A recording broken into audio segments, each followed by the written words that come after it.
Regaliu è il nome varietale e il suo nome è Candin, una mela che fa parte di un club di prodotto e che è un progetto che è portato avanti da Apofruit. Con me Ilenio Bastoni ha presentato nei giorni scorsi il punto della situazione insomma, di questa mela che è già stata messa a dimora alcuni anni fa e che ha delle grandi prospettive in termini produttivi e anche commerciali. Bastoni, buongiorno, qua ci troviamo nel Ravennate, uno dei campi dei vostri associati che è anche un po' il testimone, no, di quello che si sta facendo e si sta facendo vedere ad altri produttori interessati a questa mela. Allora, parliamo innanzitutto di un progetto che è un progetto che prevede la messa a dimora di parecchi ettari nel giro di qualche anno. Sì, oggi è la giornata del Candin Day, quindi la presentazione come secondo anno di questo progetto, un progetto molto ambizioso che complessivamente in Europa coinvolge 2 aziende.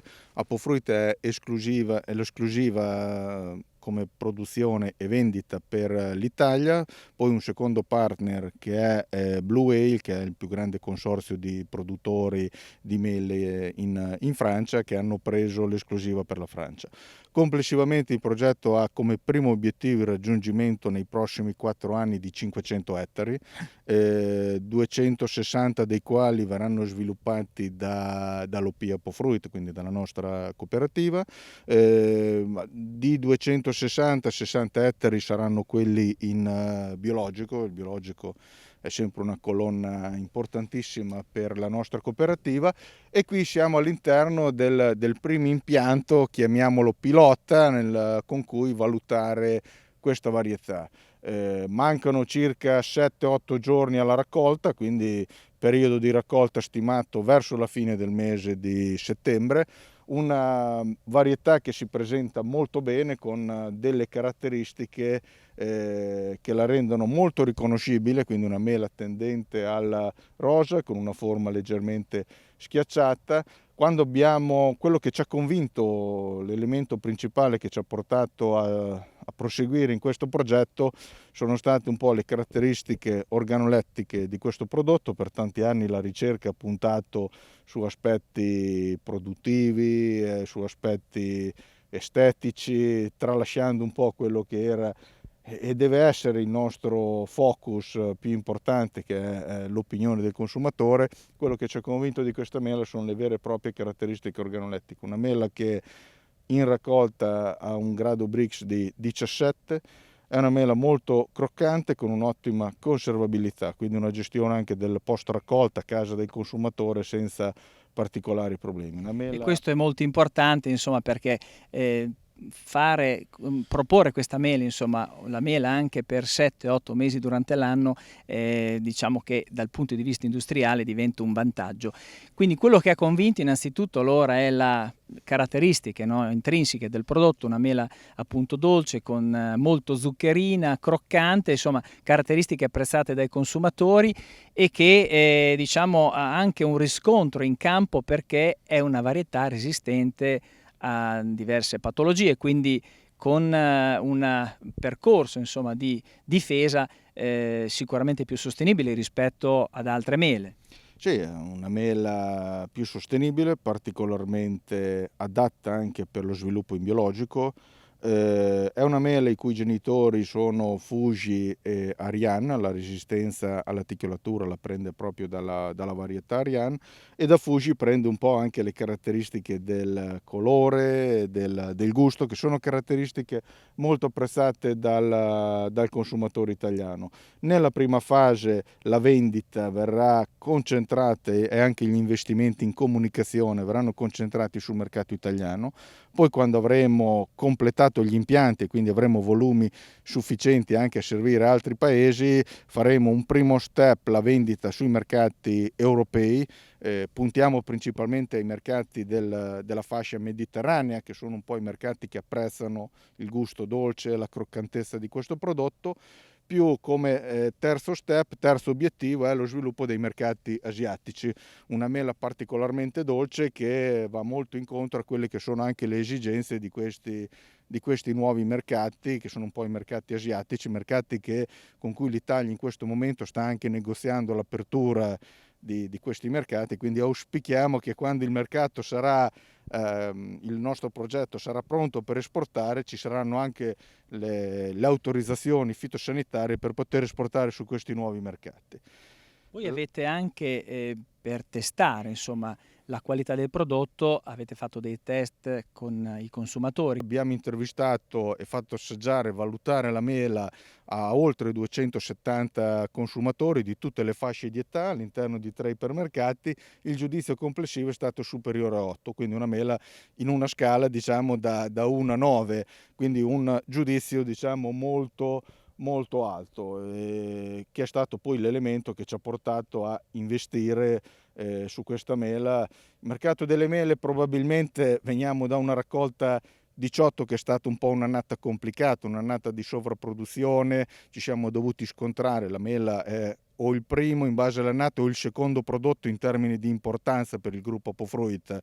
Mele e kiwi assieme cubano più di 1 milione di quintali sui 3 milioni che ha l'Apofruit come gestione di prodotto, quindi per noi le mele sono un prodotto importantissimo.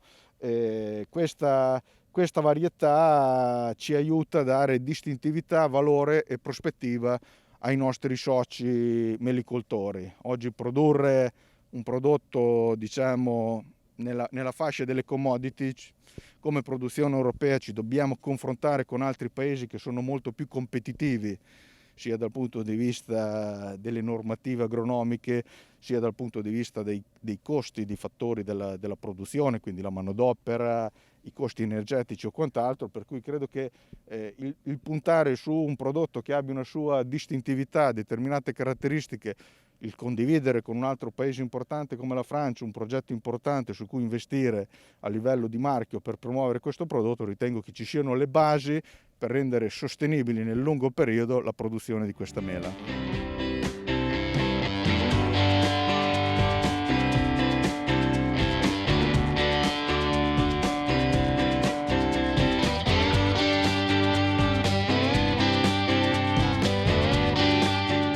Paolo Nanni, tecnico di Apofruit, che ha curato il progetto insomma dal punto di vista produttivo e della sua coltivazione.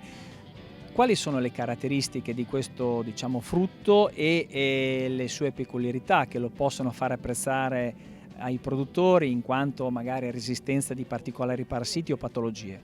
Sì, questa è una mela che ha un vantaggio principale, quello del sapore. È molto buona da mangiare, è una mela anche attraente dal punto di vista del colore e ha un elevato grado zuccherino. Nel frattempo ha una buona consistenza e anche una croccantezza e una buona succosità, quindi è molto gradevole ed è molto apprezzata. Questa è una delle caratteristiche principali. Dal punto di vista della pianta è una pianta molto assurgente, di difficile coltivazione, non è facile coltivare la pianta di Regaliu.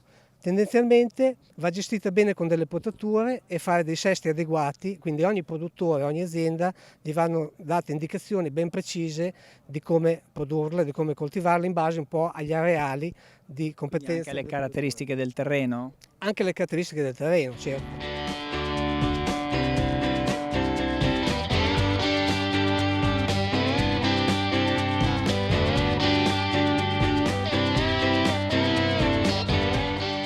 Rispetto invece alle risposte produttive, insomma, la resistenza a particolari parassiti o piuttosto che a patologie. Sì, un altro aspetto molto importante di questa mela è che è resistente alla tricoratura. Essendo resistente alla tricoratura noi la consigliamo sia per la produzione convenzionale, ma anche si presta molto bene anche per la produzione in biologico. Questa resistenza è data sicuramente da un genitore, dei due genitori, che gli ha dato queste peculiarità. Oltre alla resistenza alla tricoratura, è una mela che fino ad oggi non abbiamo notato dei grossi problemi di attacchi di afidi o anche di oidio, quindi pensiamo che sia una mela anche abbastanza tollerante a queste due patologie. Sono patologie tutte molto importanti per quanto riguarda la coltivazione per il produttore. In questo caso noi vediamo una pezzatura molto uniforme. Gli interventi di radamento sono diciamo, fondamentali per ottenere un risultato come quello che si vede. Allora, è una mela molto produttiva, come abbiamo detto prima, ed necessita quindi di un diradamento importante. di randamento importante che va fatto in più fasi, cioè uno sicuramente quello chimico e poi l'altro è quello manuale. Questo ci può permettere di avere un'attrezzatura uniforme. Invece la raccolta è una raccolta che viene fatta a più riprese? Sì, la raccolta consigliamo di fare dai 2 ai 3 stacchi. Fondamentale è il primo stacco, raccogliere circa il 30-40% della mela pronta che viene valutata in base all'amido e poi eseguire il secondo stacco nel breve di una settimana e completare col terzo in più breve tempo possibile, anche perché è una mela che viene raccolta con una percentuale di amido trasformato abbastanza elevato e quindi è molto già pronta in fase di raccolta. Molto importante è la colorazione del frutto e il fatto che questa mela si possa candidare ad essere alternativa anche alla Fuji, che ha sempre presentato problemi nella colorazione, insomma aspetto importante anche per il consumatore che vuole, oltre che mangiare un frutto buono, anche vedere un tocco di colore sul frutto.